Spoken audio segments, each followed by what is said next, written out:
I'm Scott L. Miller. It's the 24th of May, 2023, and this is my vlog of daily life living in Nicaragua, and today we're doing something a little bit different. We're actually up at the National Theater, the Ruben Dario National Theater in Managua, right off the lake here in Managua. We're here for a show in the evening. I brought the kids up, and we're going to be hanging out here for the evening, so a bit of a different day for us, but something very exciting and unique. And I'm getting some 360. I'm actually recording this and the 360 at the same time. So we're getting ready to go into the theater, but it's already been a fun day of exciting stuff. So we're gonna get to all that right after the bump.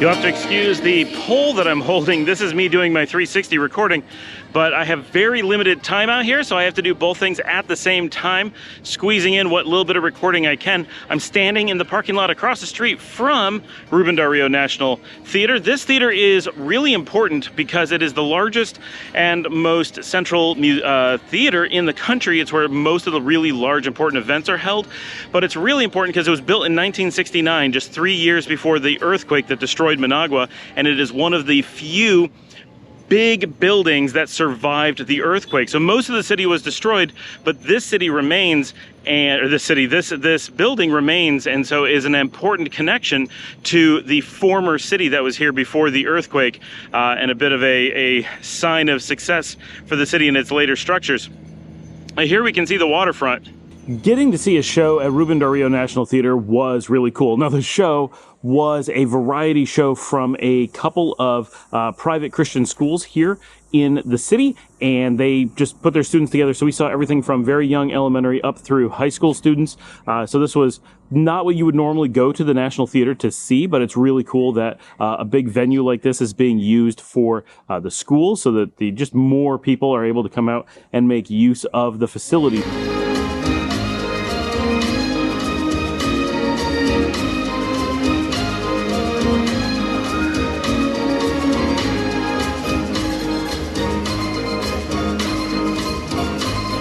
It is actually a beautiful theater. We were really impressed with the outside, with the inside, the whole thing. And we took some 360, which I mentioned. We actually went into the theater and got the camera way up in the air and got a little bit of a look inside the theater so that you guys can see it. If you go to my channel, Nicaragua 360, look on there. It went live just like 2 days ago, so it's already up. You can see good looks at the outside and the inside of the theater from just straight off the camera, so you can get a nice idea of what it's like. It was a fun evening for us. The kids actually had fun. I was really concerned that they were not going to enjoy going out and doing like a theater thing, and especially a theater thing that was a high school and elementary school variety show. And Luciana said it started off kind of weak because it was the little kids, and by the end, the high school students were doing things, and she thought it was pretty entertaining.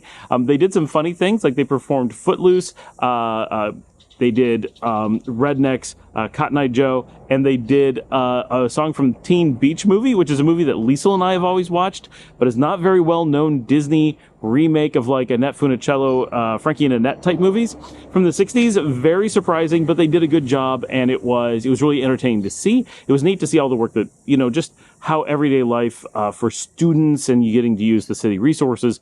It's just a slice of life here in Nicaragua that you never get as an outsider. So that was really cool for us to get to participate in that. And the girls were excited to get to go see the theater and to go and see a show in the theater. Like, the whole thing was so different from what we normally do. And it's so different from what we would normally do if we were in the United States too. But it was also very different that when we do go see shows like this in the US, it has always been a tiny stage at a tiny little school, and very different than this. So when we've been to shows in Texas, which is the only thing that Luciana has any experience with, it is in tiny little theaters. But this is a big, real, like, opera theater. And she was like, this is so different. She was very into the whole experience. So that was fun. The whole thing was a great idea, and taking the kids to Managua. And I wanted to get some shots and show you guys here near the waterfront. Now, I'm going to do some trips around Managua. I don't know when, but I really want to spend some time in Managua and bring more of that city to you, because it is a really interesting city with a lot of beautiful stuff, and it has a lot of variety. It's just a big city, right? So you're going to have a lot of things to show, but at the waterfront in this area near the National Theater is famously the trees of life, the Arboles de Vida. And these are giant metal trees. During the day, they're colorful, and they kind of are a symbol of the city of Managua. At night, they light up, and it is absolutely beautiful. A lot of people don't like them here, but they are really nice. They're really well done. Everybody who sees them is like, what a beautiful display in the city. I wish my city would do stuff like that. It's really nice. And the theater is right by the waterfront. So we were just off of the harbor, which I didn't go up and film, but I will at some point soon on Lago Xolotlan. It's a neat area. So getting to see that part of the city where it's got that very municipal feel, this is a nation's investment in its capital region feeling really happens right there. So that was neat. The kids have been there, but it's so infrequent that we go that it's always very new. And that stretch where the theater is where they go to see the nativity scenes and the Christmas lights. But it's so different when those things are there that they had no idea that was an area they had seen before. That was cool as well.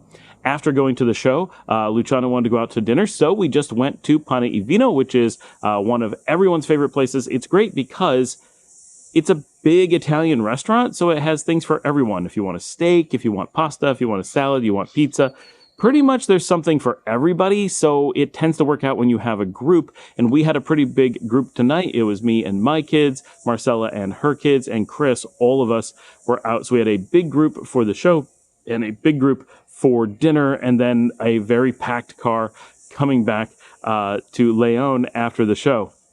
But a really cool day. And before that, in the morning, Camille and I ran out and did some filming, which I'm going to show in the upcoming days, possibly tomorrow, and saw some really cool stuff. So we had a very action-packed day. We jumped up, went out, did filming, got back, I got the kids ready, got in the car, ran to Managua, saw the show, went to dinner, came back. It was a very busy day, very successful. And the show has been doing so well in the last few weeks. Thank you to everyone who joined through finding us on TV, because we have new co-hosts on the show, because there's just more variety going on, because we've been going out and seeing new things. Whatever it is that's bringing you guys in, thank you for coming and joining the show. It has been awesome. I'd love to hear what brought you here, what you're interested in, what's been good, what's been bad, what's piquing your interest. Get down there in those comments. Let me know. Like and subscribe if you want to support the channel. I'll put all the information right up here. You guys know the drill. I will see all of you tomorrow.